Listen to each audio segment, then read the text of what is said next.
It is the offline that goes wrong. Inventory management, delivery, couriering, warranties, right? So today I buy books from Flipkart. Do you know why I laugh at times?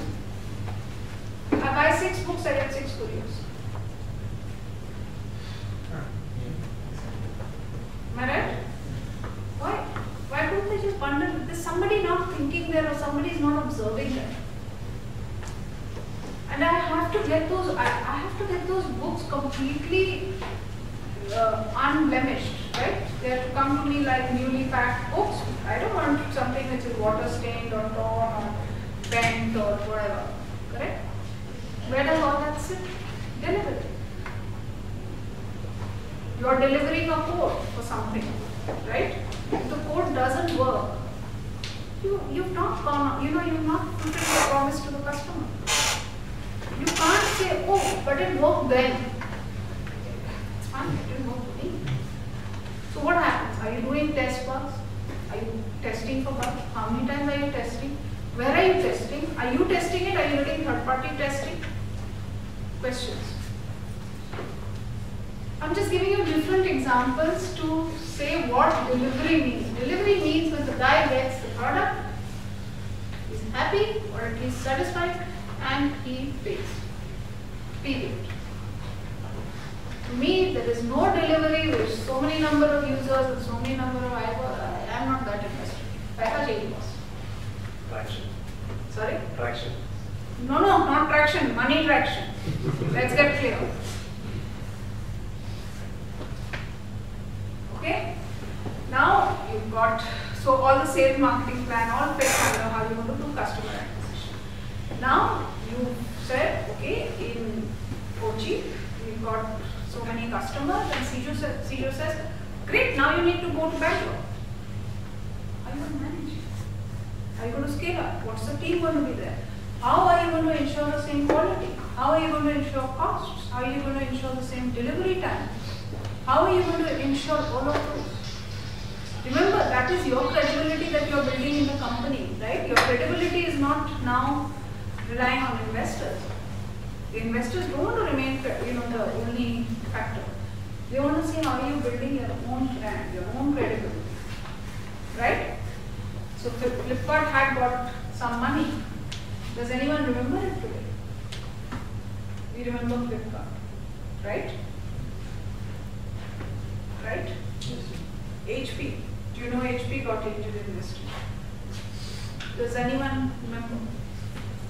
HP built its credibility on its product, on its customer acquisition, on its delivery, on its post-sales services, on its AMCs, on its whatever, right? The entire 9 yards. This is what builds the company's credibility. This is what builds the brand. It is not marketing. Marketing pushes the brand out. If Amazon did not deliver online, it did not deliver the right thing to the right guy, if it did not deliver at the right price, at the right location, in the right, it's clean, neat, everything, you think Amazon would have made money just advertising? You think Microsoft would have made money? It had to create its product, shrink. It created disks. It had to shrink wrap it. Now it's SaaS. But all of that they have. So the good thing is, as technology and platforms are advancing, things are becoming easier. But they're also making it more transparent for people to figure out why things will not work. Remember that. So when CEO tells you to go to Bangalore, you need to think of all of these things. How are you going to scale up? And if you can't tell me how you want to scale up, I'm not willing to put money in a company which is going to sit in Kochi alone. I'm not interested in that. Then you need to ask them to get to banks or whatever else. No risk investor is going to come. Take it from me. You're looking at large markets. Somebody said global? Yes. I want 1000% return. How will it come? Now when you're doing all of this, there are going to be risks. Just as we talked about competition and how you're going to handle, every single step needs to be in risk mitigated. Believe me, we ask questions of the stupidest questions we'll ask. We are very stupid people. I'm telling you the truth. So tell me, if that milk is going in that packet from the doorstep, how much time will it take to get into the refrigerator? How are you ensuring that half an hour, 45 minutes, the milk temperature remains right and it doesn't spoil? Stupid question, right? One answer is, we'll ring the bell, and it's up to the customer. Listen, that's great. If the milk is spoiled, he's not buying it again from me. Simple, stupid question. And you will be inundated with case questions. You will say, how stupid.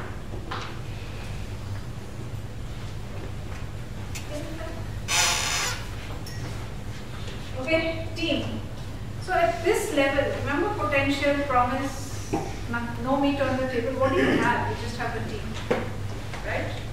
It's what you guys are, what you created, what you can do, what your background is, what your experience is. That's all I, as an investor, can see. There is nothing else. That's why I said I'm betting on the horse.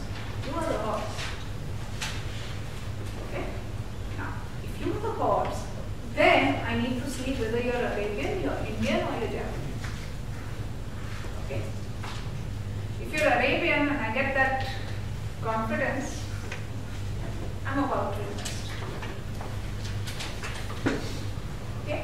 In fact, I very often say this, and I don't know if you have written an article also on this one thing, is for me, a Class A team with a Class B idea is far better than a Class B team and a Class A idea. But one doubt, if you look at the industry right, Microsoft and the Google, they were just college dropouts, right? So they are a Class B with the Class A idea. So how do you, in that I don't agree with you, unfortunately. They had huge execution capability. No, that all is in hindsight only, right? No, it wasn't hindsight. You are hindsight. When you are successful, you are hindsight for me.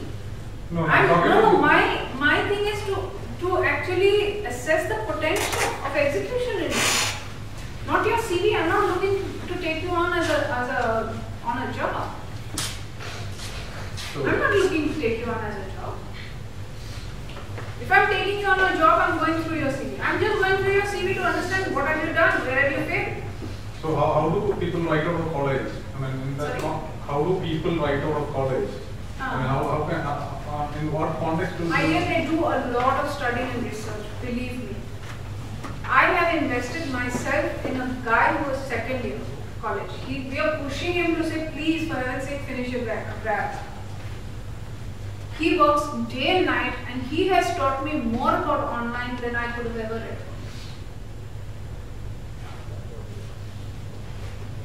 So let's not say that students don't know. Students are very smart, and I think technology has enabled that, and I want to respect that. Yeah, I understand that. In that case, what is the track record? What are the skills? I'm coming to that. Just let's not jump. I'm just trying to say something very different. That for us, the assessment of the execution capability is very important. That's what I'm trying to say. Now, how will you tell us what the execution capability is? Correct? One is your own track record. I was sitting in Wipro and I have created this PNL of this size. I have created this technology which has done A, B, C, D, and believe me, I'll pick up the phone and I will check. I have done another startup with this team. That is track record. That starts telling me where I'll go and do your ref checks. I'm not believing your paper. I'm sorry if I'm sounding rude, but I'm being very candid. Where do I go check for you? Okay? I want to see in the team what is the. Sorry, it wasn't. Okay. I've been asked to accelerate. being a technology person is not enough. Remember, technology is 20% of the venture, 80% is business. Who, if you can't be the business person, who on the team is going to lead the business side? Marketing, customer acquisition, ensuring delivery, getting collections. Who's going to do that? I'm also being honest, I also get plans where we don't have complete teams, which is fine with us. What I want to see is that if I invest, who have you lined up who will join me? That's fine with me.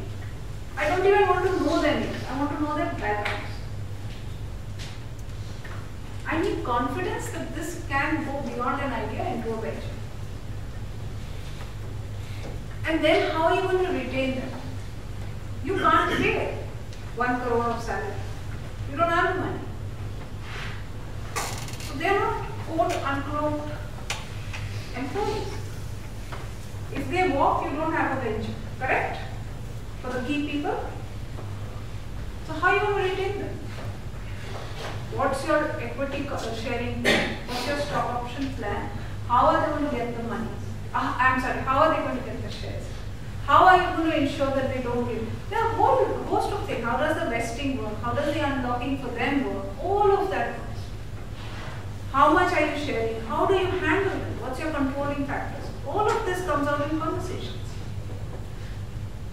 Because if you don't allow enough empowerment to your delivery guy, let's assume you're a tech person, then he's not going to run. He's not going to stay with you. Whatever your ESOP plan is, because remember your ESOP plan is 0 right now. The value of that is 0. So your recruitment at a startup level, for that matter at any level, is a sales job. And for us, that is one of the first things to say, can he sell? Because you have to sell your promise to him and say, leave your 50 lakhs job and come and join me and I'm going to give you 5 lakhs. That is the sell you are doing. If you can't do that sell, you can't do the sell to anybody. Now, all of us have mentors in life. We have parents, we have teachers, we have professors. We've had people who mentored us through, and those are easier to handle. But then you have people who have no relation to us, right? So you've been my mentor because I know you from industry. I have respected you as I grow. It says a lot about the team. There's a lot more to come. Because people are looking to, people are going to invest in very credible value system teams. Because without that, you can't create value. And this is one place where people falter, and we do this check.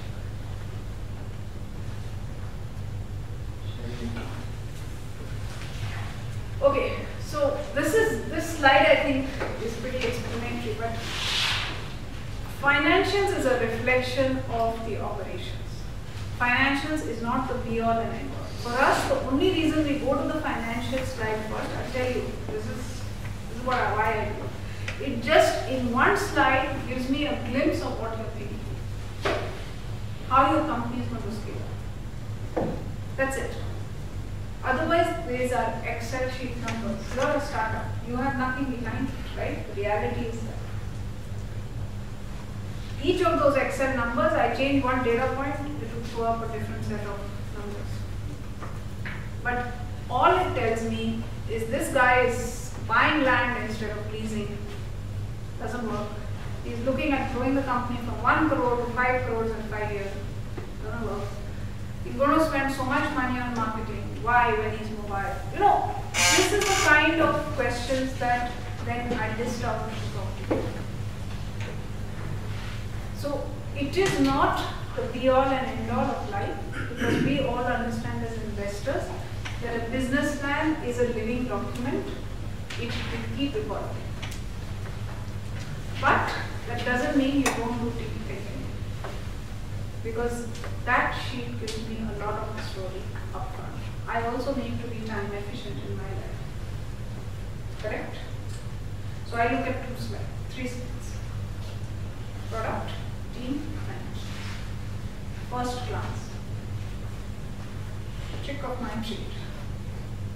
It tells me the story. Okay? Second tells me when is it going to break even, when is the next round funding come, all of that is, please tell me how much money you need. I get many plans, many plans, investment sort. And I how much? You want $1 million or 100 million? I also get comments like investment sort, 1 to 3 million, 3 times. What does it tell me about you? Have you not thought through it? What is it? I'm telling you, these are facts. I'm not making these up. Lastly, this is your product.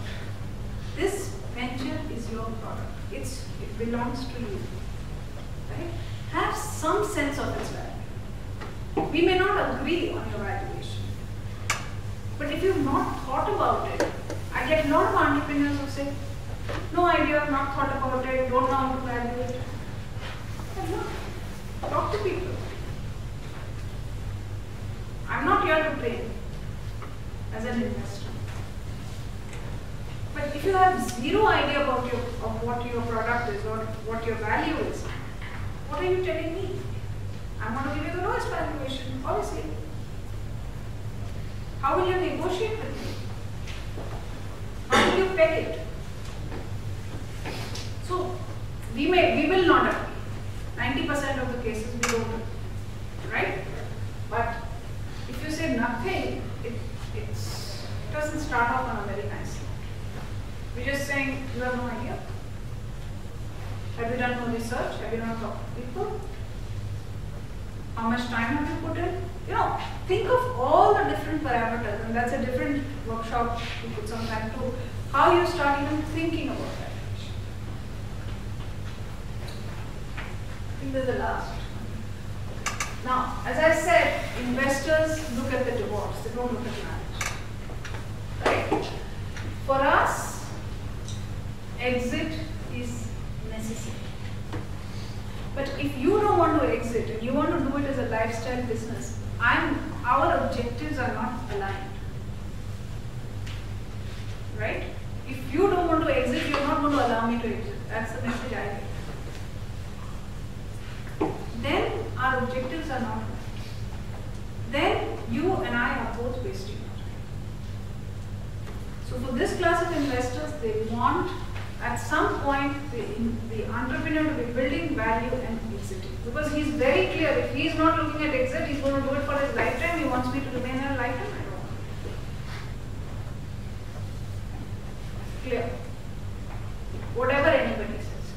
And exit can be anywhere. There can be acquisition, next round funding, IPO, strategic. Well, I don't care. I need to get my money out. And if my objective is not aligned with yours, I'm not. Okay? And therefore, my question, and I think a lot of your team members who you would have brought in, so you brought him on the promise of shares, right? He's left 50 lakhs job, he wants an exit. He wants to be able to encash his shares and create value, right? That's the risk he has taken. So please be clear on this from the investor perspective and to my mind also your employee or your management perspective. And the question I will ask is, if I have to exit and monetize my investment, how will I make money? So in the next round we see, there's going to be acquisition. Each venture has its own temperament. So I'm going to ask those questions. When do you think I'm going to get my money back and more? Right? Is it going to be in 3 years, 2 years, 5 years? I need to know that, right? I'm also calculating the IRR in my mind.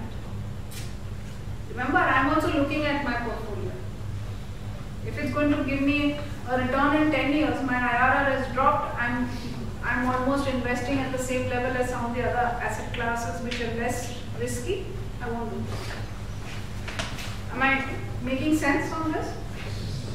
And what kind of returns? Am I going to see 1x, 2x, 100x? If it's 1x or 2x, I'm not interested. That's why today we don't do services companies. IT services, we don't do. Because you get 1x valuation. It's a headcount business. That's exactly the reason. Because we don't want to take the risk for our next return. But there is a lot of money in that, right? Services. No, I'm not denying that. That's the whole money in India, right? That's coming to India. That's true, but that for angel investment is over. That is now gone into growth stage. So if you're looking at a BPO of let's say 1,000-seater is of no use today. It's not going to make me any money as an investor. Today we are looking at seaters of 6 figures. And for 6-figure seaters, we are not the investors. Then you need to go to the growth stage. Go back to my third slide. I'm talking about our class of investors, where we invest. Okay? And finally, have you put some skin of your own in different ways? And we take a lot of the background situations into play. We have people who say, yes, I will leave my job as soon as you put in money. There's no skin in the game from my perspective. Right? We have a person who's been earning well and has now stepped out and says, yes, I've put 2 lakhs of my own. I discount that because he can put in more. But if we have a student, this guy who I invested in, right, he's put in 1.5 lakhs. But that 1.5 lakhs is not taken from his parents. He's collected his pocket money, he's done tuitions, he's done. To me, that's a much higher value. That is skin in the game.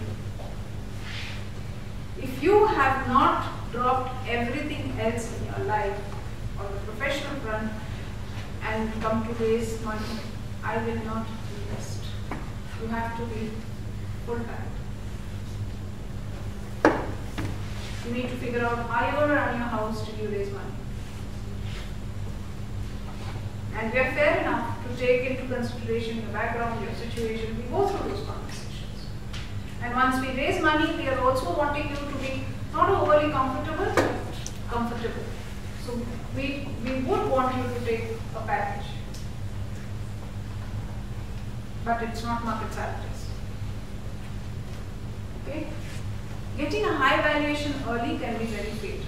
Because if we give you a high valuation, the VCs are not going to do that. They are not going to be unreasonable.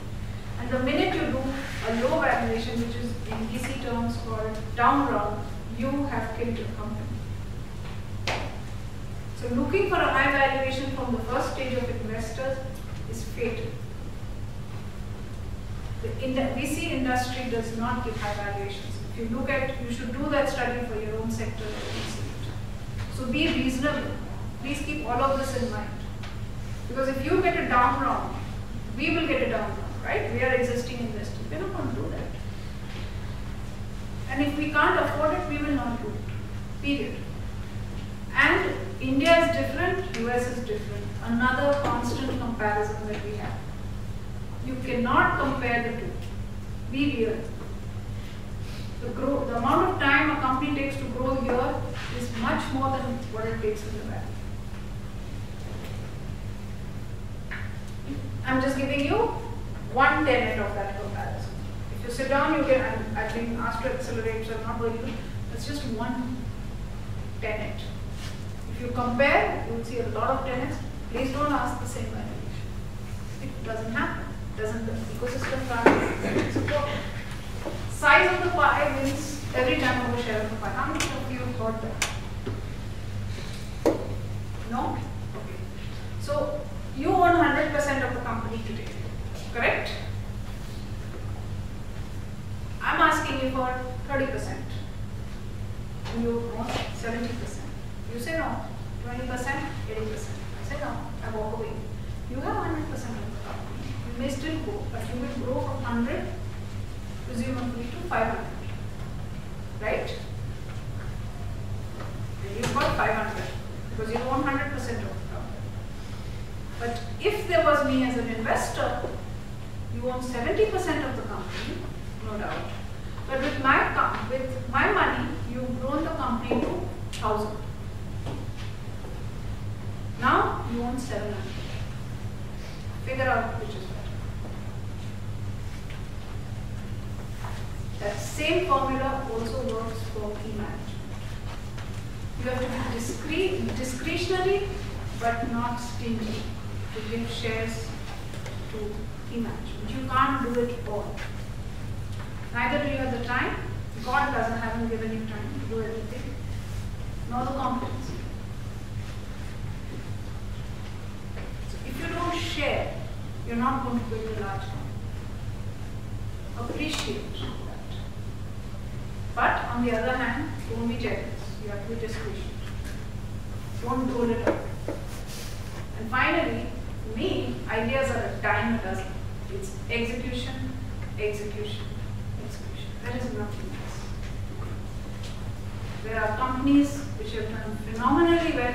Make my trip, right? Change the world. It's pure execution. There are many travel.com companies which have gone down the tube. The differentiator, if you go down, is execution. All the rounds of funding which it has got is on execution, capability and demonstration. And I think it's probably the last one you just hit. Thank you.